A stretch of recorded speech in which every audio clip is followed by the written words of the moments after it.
Ang nangyayang tanan sa pagpanindo ba sa pagkaw sa pulong sa ganyan sa pagbasahan ko in Romans chapter 6 verse 9 it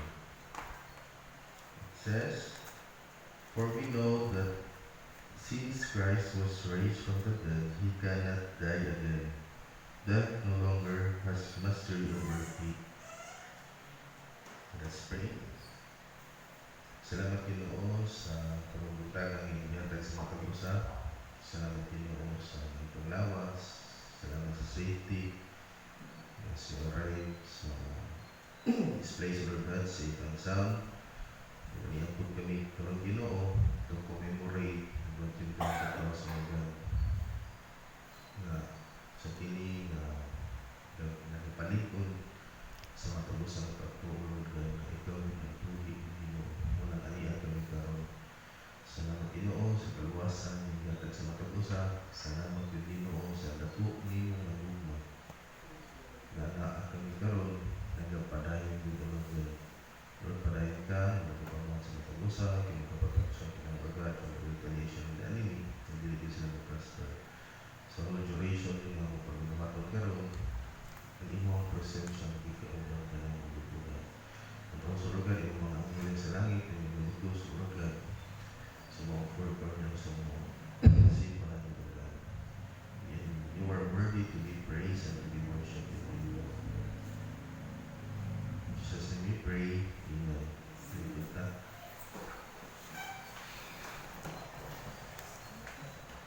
Once again, good morning.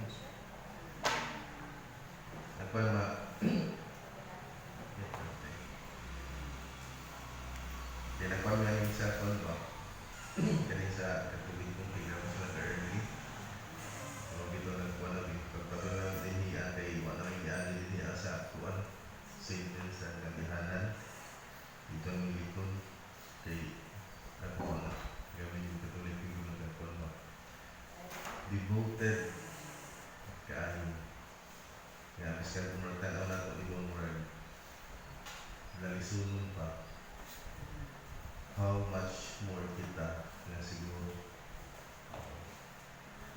anyways just want to know ka lang nga itong pagkaroon is in Romans chapter 6 verse 9 na sa itong verse karoon is hinaat makita ba nga kung sa ka powerful ang truth ang Ginoo is buhay din siya. Knowing that Christ has been raised from the dead, dies no more, death no longer has dominion over him. Kailangan ito makita yun nga ang maong verse is isa rin siya gitawag na ito nga foundation sa tanan ng mga Christian believers. Kaya di ba kung di na natin makita, kaya kung ang Ginoo yun, wala yun na buhi na makakakaroon. And then, Jesus Christ having risen from the dead will never die again, and the death have no longer power over him. Tapos ang kwento, kaning Romans is manino, isulat ni Pablo sa mga Kristohanon na nanatan ng Gentiles sa kuwan. Sa mga Jewish na to-unify, yung maging united ta, dili ingon nga nailahi ako ang pagto, nailahi ako ang barugan, but we are united, especially Christ's death, His resurrection, and then nakanker din niya ang mga kamatayon, balik ng tugin niyang kamatayon. His victory, it has become spaces for how Christians really right now. Tapos ako kung i-celebrate karon, ang resurrection is not just an event to celebrate. Di naging mga tradisyon or celebrate lang ta kay may ikuan sa uban. But it is a power na experience yun na ito ang pagkabanaw ng Kristo. So itong buntagan karon natay tulo the powerful truth about ang atong tema karon is living in the power of the risen Christ. Kung sa ginang living in the power of the risen Christ, sir, tulo na itong pag-aislutan karon, itong pag-alandungan karon, about living in the power of the risen Christ. The first is a proven resurrection or the certainty of Christ's life. Sa maong verse din niya sa A, knowing that Christ, having been raised from the dead. Sa maong verse na itong ibasa from the word na talagang knowing is muna siya ang assurance sa ito ang nag-usa nga our faith is dili lang yun mag-base sa yung ilang tradisyon or kanang gani kuno ka ang maong pagtuon nato, but it is based from the truth nga kibalo kita na si Jesus is He rose from the dead. Tapos why nagpagkuhan ba murag na ko ko'y ipapaw sa kong namay kaya di ba kung ritaw na to kay sa murag last ko siya nagkuhan every Monday mo ginamo na sila may ginatawag ng kuhan murag na cancer mo yung after cancer mo yung Bible share. And then, ang Bible share is about ay talaga sa Katoliko na nalagay gita sa pang Sunday and then sa Monday hantod sa ay kakibala na Monday, Thursday, Good Friday, tapos lang Saturday and then Easter Sunday. Di ba kung ipupintaw, di ba 3 days, tapos kung nag-start siya Friday, ang counting yun na 3 days, di ba Monday, kaya kung ato basihan karon nga iba yung Gregorian calendar. Kung dinarap ko nagpan ba tapos kaya ang sa Jewish Gregorian calendar pag once ka na siya naglago is counted example kung namatay sa Kristo Friday kung sa tuwang at tuwang karon kikibang na ginatawag ko na Friday is 1 day na po na siya na-counting kung sa Jewish na calendar. Kaya kung sa taon mo maghingi ito mali mo rin kuhan. Pero while kuhan, searching tapos to prove kung maubin na siya. Is kibali mo rin ko na, kibali ang Friday is mo nagitawag na first day, the second Thursday, ay ang Saturday and then Sunday and kuhan. Di na ito makita dito pa nung kung base na to sa kuhan, sa Jewish na time nga biskan dahil ibutang nato biskan sa mga histories nga ang Ginoo yun is na-prove yun gani na He is resurrected. Dili ingon yun ba nga istorya lang siya nga wala yun mundo. Jesus rose from the dead tapos pamitin na no sa gospel ng Tuhan, the tomb is empty. Kung isang ito nga nagiging death could not hold Him anymore. Itong iyan na siya na punto. Because of this, kung Christ is resurrected, our faith is secure. Diba? Ano naatagaw? And then, our hope is alive. The same way na hope is alive nga. From the hopeless pinaagi sa death or pinaagi sa resurrected Christ, we are alive and our future is certain. Yung iba kaya na mura na ako yung future na ako ang laraw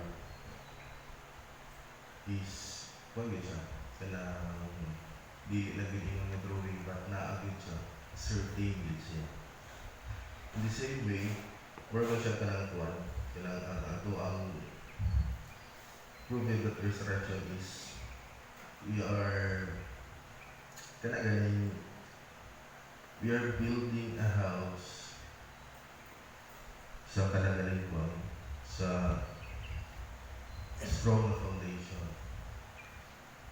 o ikumpara ko na ito po ang pag once we are building a house in a strong foundation or in a rock rather than building a house in a sandy land. Pag once our faith or build the strong foundation bisan unsa pa na siya nga mga kalamidad nga moabot. Ipataw na ko ang isa sa resilient nga kuwan nga structure. Diba kung unsa pa na siya nga kuwan, unsa pa na siya nga mga kalamidad nga moabot, bagyo ba na siya, libon ba na siya, resilient din siya yun. Mo po na ang ato akong pagtuo sa Ginoo. Dapat i-resilient. Tapos na magpabilin, magpadayon, luyo sa hulga sa mga panahon. Kaya diba kung nabutan ang karon magdagalagi kung na ito, nag-crisis sa buang sa energy. Kung isa po nga na po is dili lang yun siya yung domestic na crisis. But international lang yun siya. Tapos walang ginon kay muna, kung yung effect naman na siya umabot sa panahon sa buang karon. Tapos may iba po munang ginon din na ito po na ano maka-apekto man na siya. Maka-apekto na siya kay tungkol sa kulang ng supply ang uban na ito, mga kaubanan mo na naging mo take risk silang pagtuo. Butang ka na ito, yung take risk silang pagtuo. Kaya butang na ito, sa panahon nga muhatag kag panahon sa Ginoo, wala na. Sunday, hindi na kulang. Muna sa itong first, yung pagkaroon nga, the proven resurrection or the certainty of Christ's life sa atong mga Christian ang karoon ng mga totoo. Hindi dapat mag-doubt.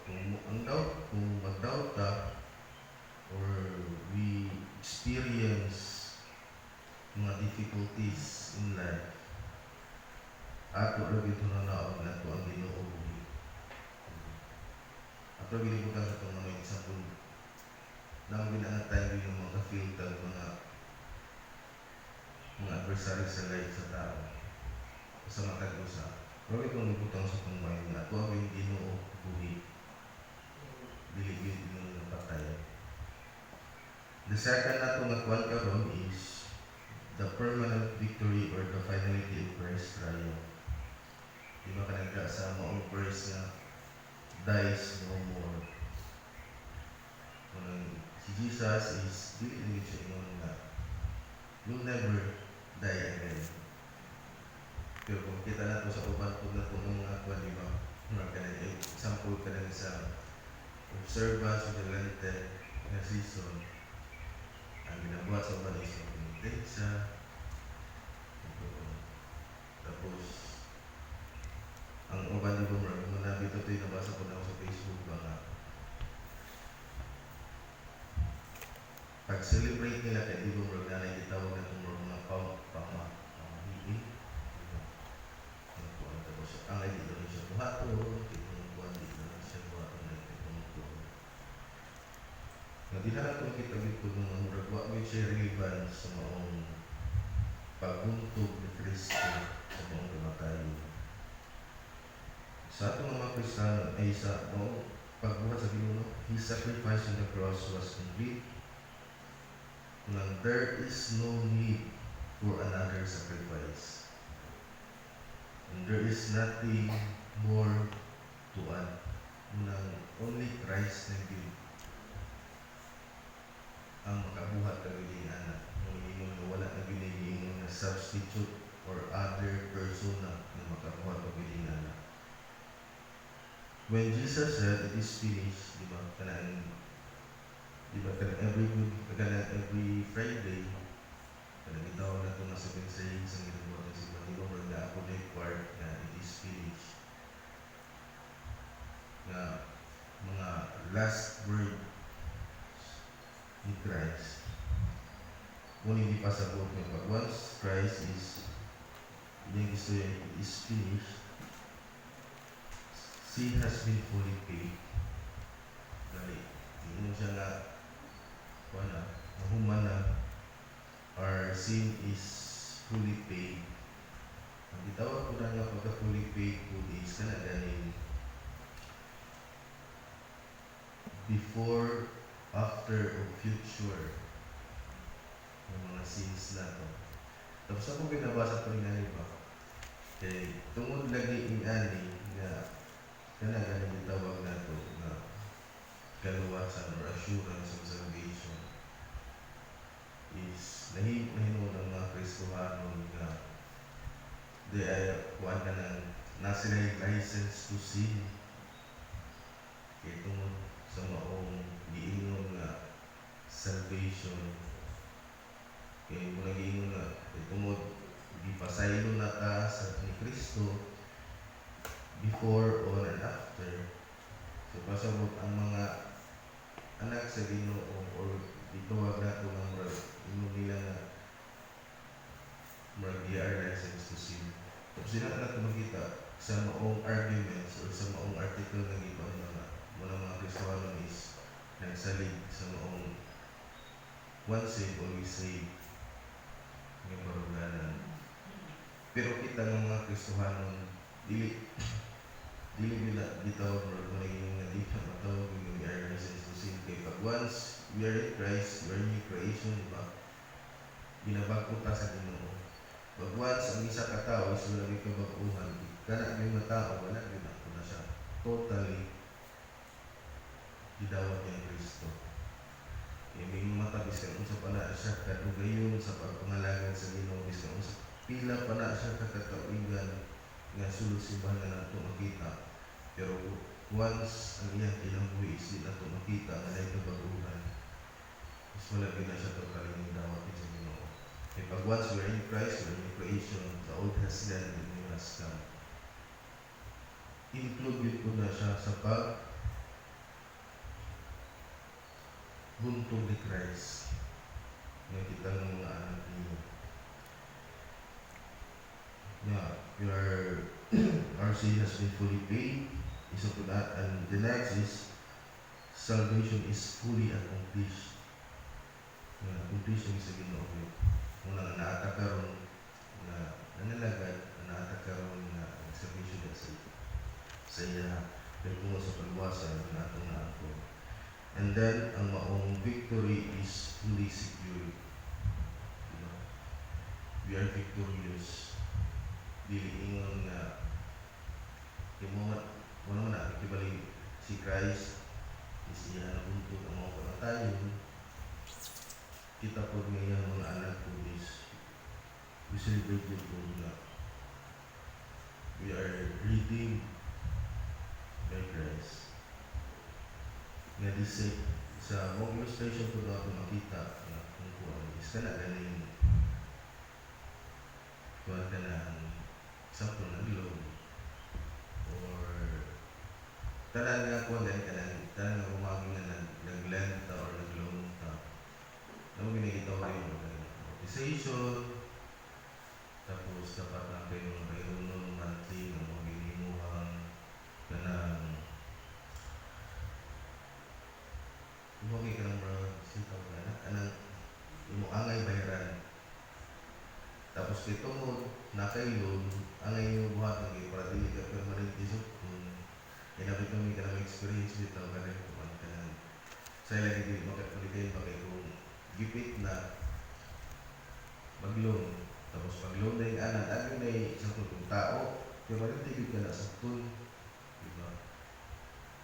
Or kung sa patod, kaya marintig katawagan, kung sa mga landing institusyon, sa mga bangko, pero marintigid katawagan na naakay loan ng due sa maong adlaw.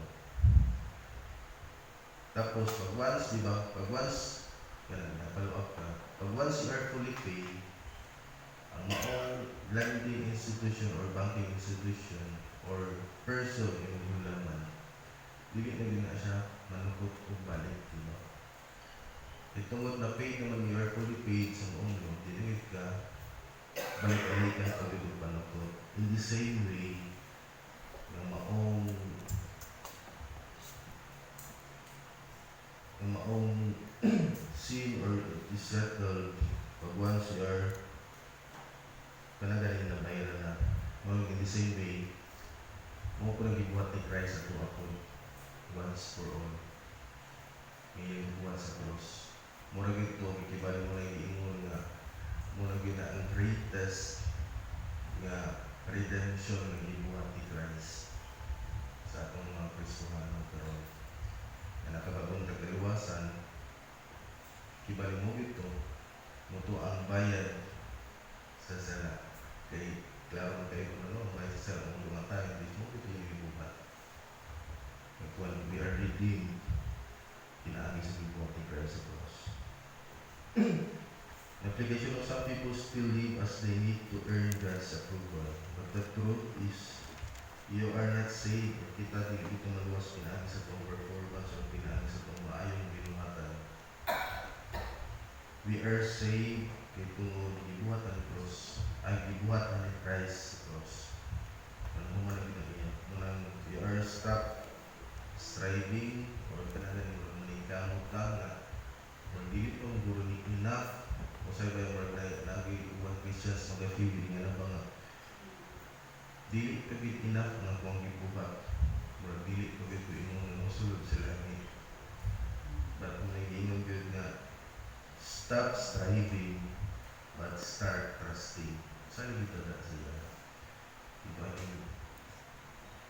yung mga ginagod nga ang Russia is by grace you is saved through faith is not through so it is the gift of God not by works so that no one can boast. Marami na ang kaluwasan na lang po na ito na dili yung ingon is kami sa panagkama yung binuhatan ninyo dili nga po na nagkarantiya ng maluwas ang marami yung pinagil rin sa gibuhat ni Christ sa cross. Marami na ang atong guarantee assurance na atong kaluwasan. And the third is the powerful freedom or the end of death's dominion. There are some later parts in the verse na death no longer has the dominion over you. Yan ako kita nga before the resurrection ang kaninyong kamatayon is moving ibang pinaka-ultimate nga ruler sa tanan tao.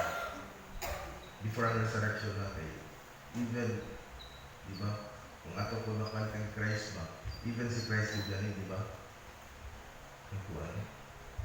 Ang ihangyo din siya sa mamaan. Kaya, ingat yun kapait ang mga kamatayon or ingat yun ang pamukita. Ingat yun kasakit, ingat na ka-painful ang mga kamatayon. Kaya, iba so experience sa mga loved ones, experience na ito sa mga kauban sa church or sa others na ito sa mga relatives, diba, pagbagwas, namin mga temor, namin ang kasubanan. In the same way, diba, hila pa yung si Jesus ganyan, ang isa tayo si Jesus na mabuhi na sila Jaros. Naka-feel siya, kung nga naging siya ka-painful, before resurrection, God seemed like the ultimate ruler. Tanan yun is nahadlok ko din nga. Kung isa ko nga nito, wala din po no one can escape on it. Nung tumatanan. Bakit kung nga na, kung ibuhat ni Christ sa cross, na He rose again, kung hindi niya nagbuhat na He broke the power of death. Ang maong kamatay is wala nagigamo sa matalusan. Iba yung Philippians na for to me to lead is Christ and to die is gain. Wala nagiingon nga gahom. Iskat mo nga, tinod man ang kamatay is what yun siya? Sakit yun siya ngayon. Hindi ba parang wala na itong experience mo na ito po na isa po na kaysa mo namatay di mo grabe mo ito kagsumo. Yung nag-iingon yun ko nga for to me to live is Christ and to die is gain is what yun? Ginaan siya yun sa Kristohan ng bilang mga kamatayan. Tapos mo nag-iingon yun po is dili ka yun na-ingon po. Kita ang mga Kristohan kibuluta kung unsa ang kuwan. Ato gid ka ang unsay reality o ato gigitan ang gid ko na ato ang eternal. Is more na siyang pinaka-start. Diba? Dili-ingon na ang death is more na yung pinaka and naging sa kinabuhi sa tao. Na kung itay tanaw din mo ang eternity. He broke the power of death. He destroyed its authority. O he removed its fear. Ano mo nang sumunod Kristohanan ito, nagpadayin din. Kung ato po tanaw din mo, tanaw po nato sa uban po nato nga kanang tanaw galing sa social media o sa mga books. Sa mga Kristohanan o mga early Christian, grabe din sila itong mga iso. Itungod mo nang in relation ko sa dating kwento ng itungod ibuntog na ni Christ ang mga kamatayon. He rose from the dead. He broke the power of death, destroyed his authority, its fear mo na yun. Katong atong mga nabasa ng mga Christian, grabe sila kaisog din sa pagsangin sa tulong sa Ginoo. Even nga mo risk silang life or kanagalang ilang kinabuhi sa pagkalulis kamatayon, nagpaparahin din na sa Ginoo. Yan ang pinabasa ng ito nga. Kaya pag once inuwi, kikibali mo na gani ka ng inuwi sacrifice yung life kay Christ. Naging yun nga, example, kung panunin ko kasi matayo, na diba kung ito tanaw, nagigabas, suutan o kanang panig sa mananap, tapos kumiso-miso sa mga mananap na po. Kana ko na ito nga, kikibalik na ng mga Christian, so kana na ito ang mga fellow mga magtotoo is ang kung nga kay kibalik persecution is hindi na kinanamatibo. Ito. Itong they are, maniging din niya, wala ka din, they remove fear of ang maong authority nga kung sa previous previously na pag-inasar sa Christ ang maong greatest ruler ang mga authorities na wala ng unang sa tag-usap din nato o sa Kristohanon na a powerful freedom or the death of death dominion. Death is no longer our master. Sin is no longer our ruler. Dili na inom na mahadlok pa ganita sa mga kamatayon. Iskan po nga, itang nato, kaya mo reality ito siya. Pero kanagaling mo nahadlok hinuon ka ng mga tayo. Magdamunin mo ka mga questionably kaya ka.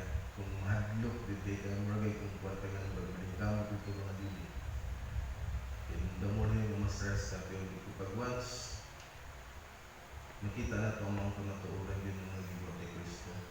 Wala na, kikibali mga ito mga nga ang kinabuhi mo sa tao is temporary na kita. Diba?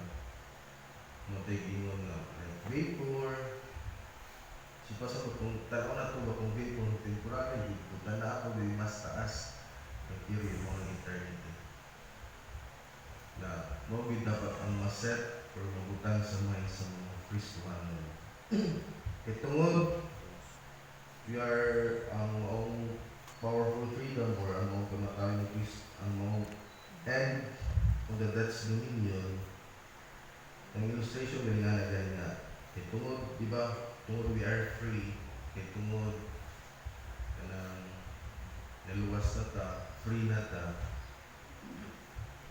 Dapat yun good is dili na bitang you are no longer to slave to sin. You are no longer controlled by fear, or you are no longer defeated. Pero pag once wala yun na feel na we are no longer slave to sin, no longer controlled by fear, no longer defeated, we are the same lang nga kanang imagine nato ka na kay prisoner nga yatagan na siya or who has been set free or kanang example ang maong prisoner yatagan na siya mga or kanang di ko na nga siya kanang you are free, pwede na kang magawas pero napabili na pwede hapon sa prisuhan kanang pag nagpamilya gyapon within sa prison even though the door is open. Muna sa sa karong nga tayo sa high court, this is how many Christians live today. Okay, bulo na ta, we are free, kaya na sa we are free, but not walking in freedom kaya kung natin gyapon ang sala na naka-entangle sa makalusang. Ganang munang iba, after mag-confess, munang i-confess sa President na i-confess or see His faithful, just to forgive us our sins and cleanse us from all unrighteousness. Okay, while we are walking this sa kalibutan with this dinig nga we are perfectly magkinabuhi good. Pinaayos kaya siya sa grasya sa Ginoo nga nagpadayon ta. Nakatawag isugid at mga sala. Every day yung ginasugid ginasugid. Kasi ganit alam sa mga pattern o ganang mga pattern sa prayer. Hindi ba na mawala ng confession? Ito mo kung ginong yun nga nilipid ka kagarantiyan nga we are in Christ. Bayo sa kanang munang one week sa ginong sa tubig ko nga iisugid tanan sila. Biskon sa pala siya kagamay, biskon sa pala siya kanako ito binay siya isugid. Para dili kita maka-feel gani og kuan we are one na preso. Dapat we walk as Christians. Paglakaw kita nga nabi ng freedom sa ko. Yeah. We start living we are